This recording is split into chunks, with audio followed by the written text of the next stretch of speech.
Boris, aí trazendo um pouquinho da história, para a gente ter uma noção da tua história completa, né? Dentro do que a gente consegue aqui e dentro de uma cronologia.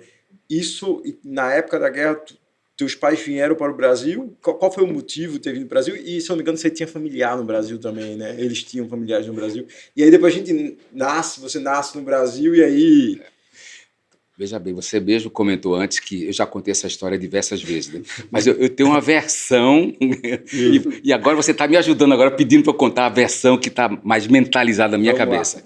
Então, minha mãe, sobrevivente de um campo de concentração, conhece meu pai, ex-soldado do exército romeno. Ela era uma garçonete de um bar na Romênia, os dois se encontram e ela sempre dizia, foi amor à primeira vista. E casaram. E ficaram 2 anos perambulando na Europa, nas casas de abrigo de sobreviventes da guerra, em busca do visto para o Brasil. Isso em que ano, Boris? 1946, 47. Chegaram no Brasil no final de 48. Por que Recife? Por que não Estados Unidos? Por que não Israel? Por que não São Paulo, que tinha comunidades judaicas maiores? 2 irmãos de meu pai vieram para o Recife antes da Segunda Guerra. Em busca de trabalho, em busca de sobrevivência. Então, quando terminou a guerra, meu pai e outros irmãos, mais 3 irmãos e 3 irmãs, vieram para Recife e procurar os 2 irmãos e recomeçar a vida. E antes de começar nosso bate-papo aqui, eu fui propositalmente ali para a janela, porque eu gosto de olhar o Porto do Recife. Porque o Porto de Recife não é só entrada e saída de mercadoria. O Porto de Recife também tem um significado muito grande de entrada e saída de pessoas. Claro. Né? De sobreviventes, de refugiados, de capacidade, de pessoas que ajudaram a construção de Recife e do nosso estado de Pernambuco. Então, em 1948, meus pais chegaram em Recife, conseguiram o visto e conseguiram pegaram o navio, saíram de Marseille, da França, e chegaram em Recife. E eu digo com muito orgulho, trazendo muitas malas. Vocês imaginam o que é que tinham dentro dessas malas? As malas estavam... Teve sobrecarga de peso, teve excesso de bagagem. Esperança, coragem e vontade de reconstruir a vida. Porque eu acho que mal trouxeram a roupa do corpo e uma roupa mal trouxeram. E aí, com a ajuda dos irmãos, meu pai, sem saber falar uma palavra de português... E ela também. E ela também. E eles tinham quantos anos, Boris, nessa época? Mamãe, em 1948, tinha 28 anos. Mamãe nasceu em 1920. E aí, meu pai começou, com a mala que ele trouxe, com a mesma mala que ele trouxe, os irmãos colocaram alguns retalhos de tecidos, algumas quinquilharias, e meu pai começou a subir e descer as ladeiras de Olinda. Mas não foi atrás dos blocos de carnaval. Virou um mascate. Foi para mascatear. E aí, com os anos, ele foi vendendo, mascateando, e papai já tinha uma certa idade, então ele pegou, se estabeleceu, colocou uma loja de imóveis em Casa Amarela. E eu já fui nascendo, meu irmão chegou em Recife com 3 anos. Eu já nasci aqui em 1950, meus pais chegaram em 1940. Eu sou nascido e criado na Boa Vista. Tem a maternidade que foi fechada já há muito tempo. Sou nascido e criado na rua José de Alencar, praticamente. Esquina com a Conda Boa Vista. Até 28 anos eu morei na Boa Vista quando eu vim morar em Boa Viagem. Então aí meu pai coloca uma loja e começa a vender, e começa a comercializar nessa loja. E quando eu estou no 2º ano de medicina, meu pai teve um infarto. E aí, que foi que descobrimos? Que a loja estava passando um momento muito difícil. Não sei se vocês se recordam, ou vocês têm conhecimento, que Recife passou, durante algumas décadas, sofrendo as cheias, né? Quando chovia torrencialmente em Carpina, no leito do rio Caparibe. Então, quando tinha enchente, então, a população ribeirinha, que tinha suas casas, seus móveis, o que perdia não pagava quem estava devendo.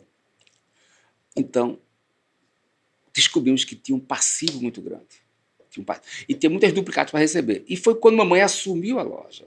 Cada vez mais o pessoal comprava para repor os móveis, não tinha dinheiro. E não pagava onde tinha comprado. Mas antes, meu pai, antes do infarto, meu pai teve um acidente andando na rua, teve uma queda, acho que fraturou alguma coisa. E aí ele passou a ter dificuldade de se locomover e eu ia levar o almoço dele todos os dias. 11 horas da manhã, eu pegava a lotação, ia para a Casa Amarela, levava o almoço com 12, 14 anos de idade, e aí papai me dizia, bata essas duplicatas. Eu estou contando isso, que isso vai ser importante depois, lá na frente. Então eu comecei a fazer pagamentos bancários com 14 anos de idade, comecei a datilografar, não é digitar, não, datilografar duplicatas. Comecei a entender um pouco do negócio da papelaria. Certo?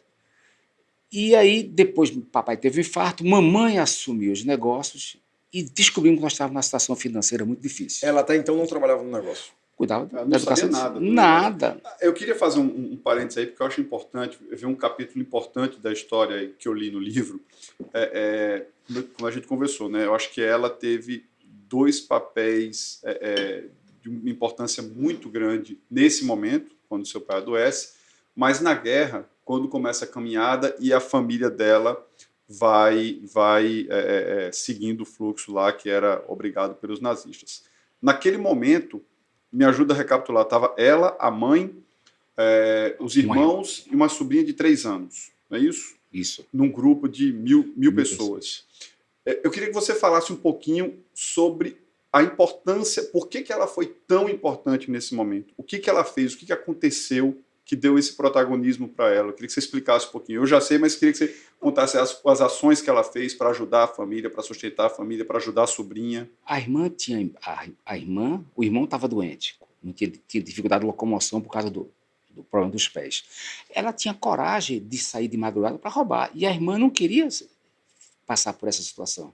E ela não tinha medo de ser chicoteada, não tinha medo de ser chamada de um nome pejorativo. Sai daqui, sua não sei o quê. Então, ela tinha coragem e determinação para procurar construir a solução. Ela saía de onde eles estavam abrigados e ia para as cidades vizinhas para roubar ou pedir comida, porque eles não tinham o que comer. O alojamento era dentro porque não tinha comida, e o alojamento que colocavam nas noites, né, era dentro das cidades também. Né? E olha que com roupa do corpo, com temperatura de 0 grau. Era isso que eu ia falar. Saíram de casa com uma roupa de corpo e andaram dias a fim, e de repente chega o inverno rigoroso e eles não têm roupa. Não tem roupa. Ela conta também no livro que para se esquentar, um dormia agarrado com o outro. O que a gente vê nos filmes é a realidade também. Né? E a tifo batendo forte em todo mundo. Você tem uma memória boa, viu? Não, mas assim, me chamou muita atenção, porque, de novo, as pessoas, meio que a grande maioria, pelo medo extremamente justificado, né, você com a arma apontada para sua cabeça o tempo todo, as pessoas ela não se conformava com aquela situação. Né? Ela procurava o tempo todo alguma forma de confortar a mãe, de confortar o irmão, de arrumar alguma coisa para a sobrinha comer. Foi atrás de medicamentos para o irmão quando o pé dele começou a ficar mais séria, né, por conta da amputação dos dedos. Então ela não se conformava, ela era uma inconformada. Determinada. Eu gosto dessa palavra. Né? E estou me lembrando de uma história que meu irmão, com 7 anos de idade, com dificuldade na escola, e aí minha mãe chamou uma sobrinha, filha de um dos irmãos que veio antes, que tinha 15, 20 anos de idade, meu irmão com dificuldade em gramática português, minha mãe chama uma sobrinha para dar uma aula, para ajudar a meu irmão. Chamou uma vez, ela não veio. Chamou a segunda vez, ela não veio. No dia seguinte, ela trocou de roupa, foi com meu irmão, trocou de roupa, foi com meu irmão para a escola. Chegou na secretaria da escola e disse, olha, eu quero ir para a sala de aula. Eu quero aprender o que é paroxítona, oxítona, o que eu quero ensinar. E ela falava vários idiomas, né? Falava vários idiomas. Hebraico, russo, romeno, né? A língua original dela, o hebraico e russo, ela falava bem. E aí agora, assim, voltando para esse ponto, porque eu acho que tem tudo a ver, né, esse link dessa coragem e esse protagonismo que ela teve nessa época da guerra, voltando para o teu pai, ela, uma pessoa que tomava conta dos filhos, tomava conta de casa, passava as tardes nas praças, né? Nas praças, Marcel Pinheiro, não. Obrigado pela memória. não conhecia nada de negócio, não daquele negócio, mas de negócio nenhum. De uma hora para outra, o teu pai adoece, os 2 filhos fazendo medicina falam: mãe, a gente vai largar o curso aqui para tocar a empresa. Ela: de jeito nenhum, quem vai tocar sou eu. E aí volta toda aquela determinação e o protagonismo dela. Fábio, se hoje tem muita discussão sobre o papel da mulher na história da família, na história das empresas, né?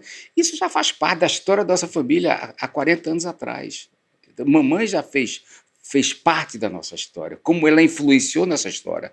E como eu comentei com você antes da nossa conversa, um dia meu pai se virou para mim e disse, depois de recuperarmos o crédito, recuperarmos a situação financeira, ele se virou para mim e disse: por que eu não chamei sua mãe para trabalhar comigo? Muito bom. Acho que seguindo esse exemplo do meu pai também, eu coloquei minha esposa para trabalhar comigo também. Não vou cometer o mesmo erro. Eu vou comentar.